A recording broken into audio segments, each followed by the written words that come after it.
Buenos días con todos. En esta clase lo que vamos a hacer es continuar con los temas básicos de los derechos humanos y en este caso vamos a hablar de las definiciones.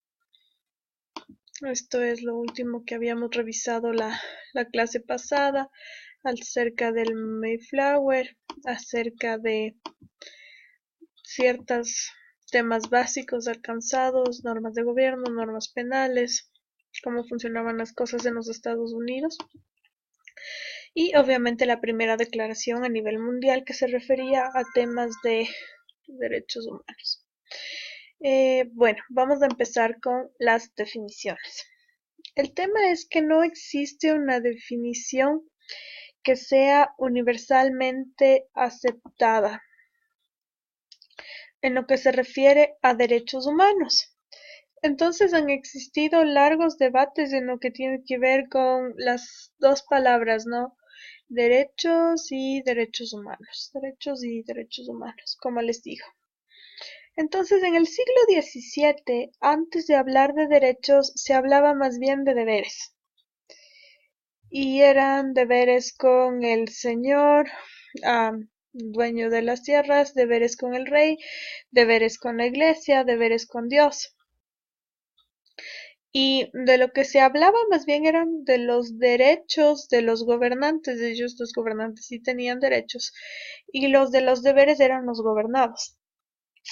Entonces, luego después en el siglo en el siglo XVII, los gobernantes y más bien los gobernados les solicitaron a los gobernantes que se les dieran ciertos derechos y que la ley los empezara a amparar. Entonces, desde ese entonces, ellos empezaron a, a ganar cierto, cierto espacio, pero esto no sucede y no es universal. El tema del Islam hace que las cosas funcionen completamente distinto, ¿no? En Oriente no se concibe que el hombre pueda tener derechos porque el hombre es un hombre sumiso frente a Alá y el sumiso no puede tener derechos.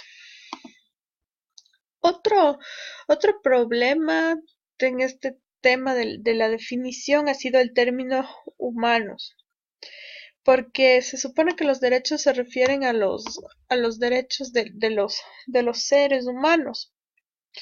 Pero si es que esto se analiza desde algunos puntos de vista, en primera instancia tenemos el punto de vista biológico, filosófico, y siempre surgen problemas en el momento de delimitar, ¿no es cierto? Algunos consideran que es una persona que está en este estado, ¿no es cierto? Que todavía no nace, no es sujeto de derechos en el estado fetal. También hay controversia acerca de cuando las personas están en estado comatoso, si es que son considerados humanos.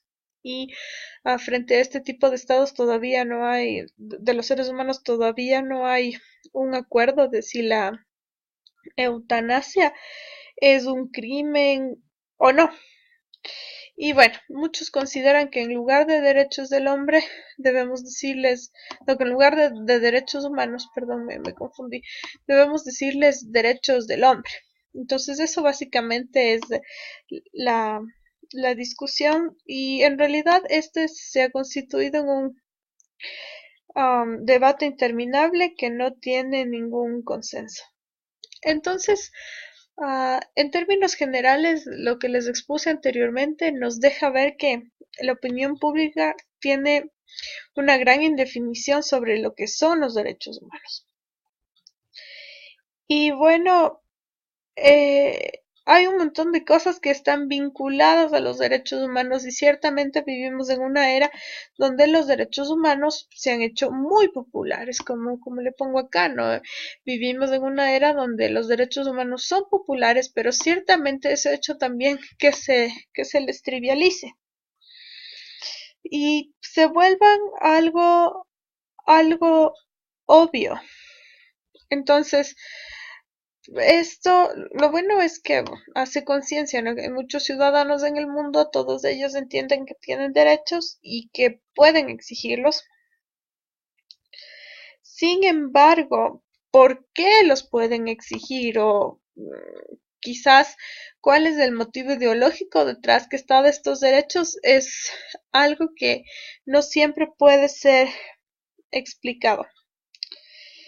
Y uf, esto tiene que ver justamente con el tema de cómo se llegó al acuerdo de los derechos humanos. Esta fotografía es de un filósofo que se llama Jacques Maritain y a él se le encargó escribir por parte de la UNESCO una introducción para la Declaración Universal de Derechos Humanos. Entonces, en este ejercicio, él recordaba que el grupo de la UNESCO estaba debatiendo una serie de derechos y lo que hacían es, bueno, estaban de acuerdo en los derechos, pero nunca se logró llegar a un acuerdo de el por qué se habían escogido esos derechos, de cuáles eran las motivaciones que estaban detrás.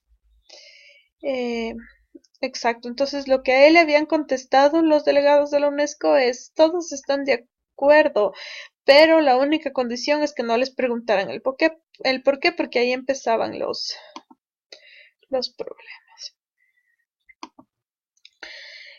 Como les he dicho, este tema de los derechos humanos ciertamente es una invención del mundo occidental.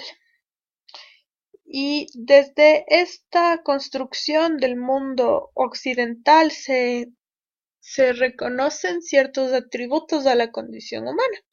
El primero es el que está acá, es la acepción natural. Y la acepción natural de la condición humana es el resultado o la consecuencia de ser una persona, que se reconoce con, por así decirlo, con justicia y razón.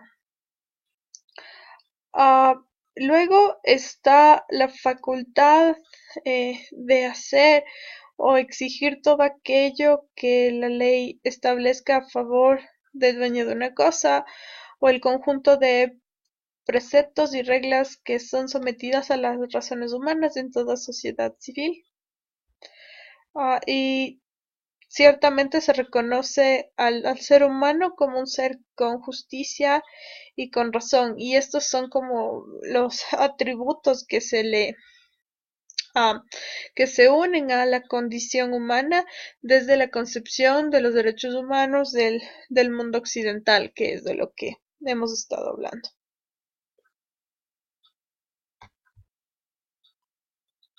Y ante esto cabe la pregunta de qué significa realmente que, al menos en teoría y para juicio de Occidente, los derechos deberían ser universales o son universales.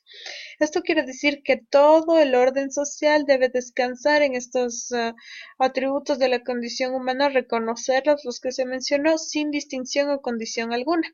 Esto en el deber ser, pero como ya hemos conversado en clases pasadas, no hay consenso acerca de la universalidad de los derechos.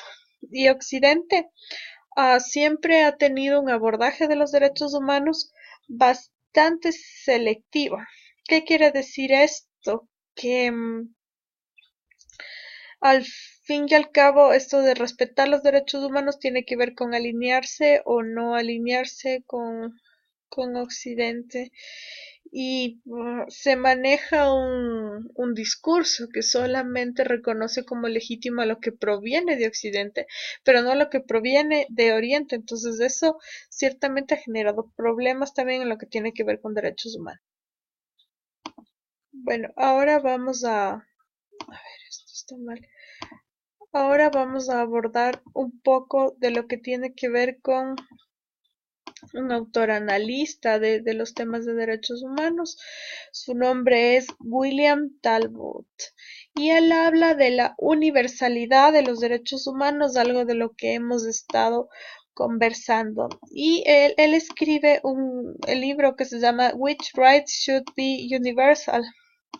¿Qué derechos podrían ser considerados universales? Y él llega a la conclusión, este señor es William Talbot, y él llega a la conclusión de que existen 9 categorías o tipos de derechos que podrían ser considerados universales, y acá están las categorías, ¿no? Está la seguridad física, la subsistencia física, pero el tema de asegurarse la subsistencia a través del trabajo y otros mecanismos.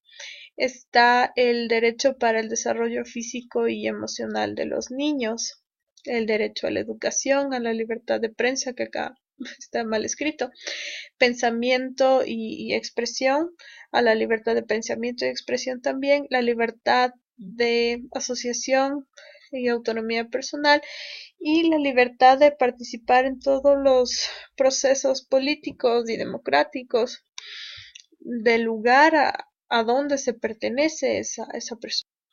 Como se puede ver acá, son 9 categorías dentro de las categorías que son civiles, de derechos civiles, políticos, económicos y sociales. Esto ya lo revisamos. Ahora vamos a hablar un poco de la universalidad conceptual, pero en realidad esto qué significa, ¿no?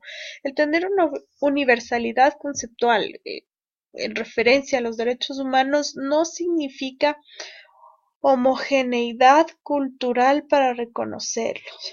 ¿Por qué? Y esto ya lo revisamos en las primeras clases, porque existen muchas perspectivas para acercarse al tema de los derechos humanos. En primera instancia, ¿no es cierto?, tenemos los racionalistas, las individualistas, las judeocristianas, las occidentales, y todo este tipo de tradiciones desde las cuales se puede entender los derechos humanos generan una lectura diferente de todo. Pero ante esto, y ante las concepciones, como les digo, budistas, confucianistas, hindúes, islámicas, no existe una homogeneidad cultural, y Occidente lo que hace es traducir estas diferencias filosóficas e histórico-culturales alrededor del ser humano y de sus derechos, las transforma en posibles amenazas o limitaciones al ejercicio de estos derechos inherentes que han sido reconocidos sobre todo en Occidente para la persona humana. ¿Qué sabemos del término de derechos humanos? ¿No es cierto? Lo que se ha repetido a lo largo de la clase, que este término se empieza a usar en el siglo XVII con Thomas Hobbes, y que se empieza a usar un poco más comúnmente desde la Revolución Francesa de 1789, y aparece titulada la declaración, obviamente en la Revolución Francesa, como la Declaración de los Derechos del Hombre y del Ciudadano. Entonces, con anterioridad, antes, ¿no es cierto?, lo que se usaba para referirse a esta materia eran los derechos naturales del hombre como derivación del derecho natural, que eso igual ya revisamos la clase pasada, y las diferencias con el derecho positivo. Entonces, es súper necesario prestar atención a la declaración de la Revolución Francesa. Esto lo vamos a ver en la segunda parte de la clase. Solamente puedo grabar videos con audio por 15 minutos, así que nos estamos acercando a los 15 minutos y ya les grabo la segunda parte de la clase. Gracias.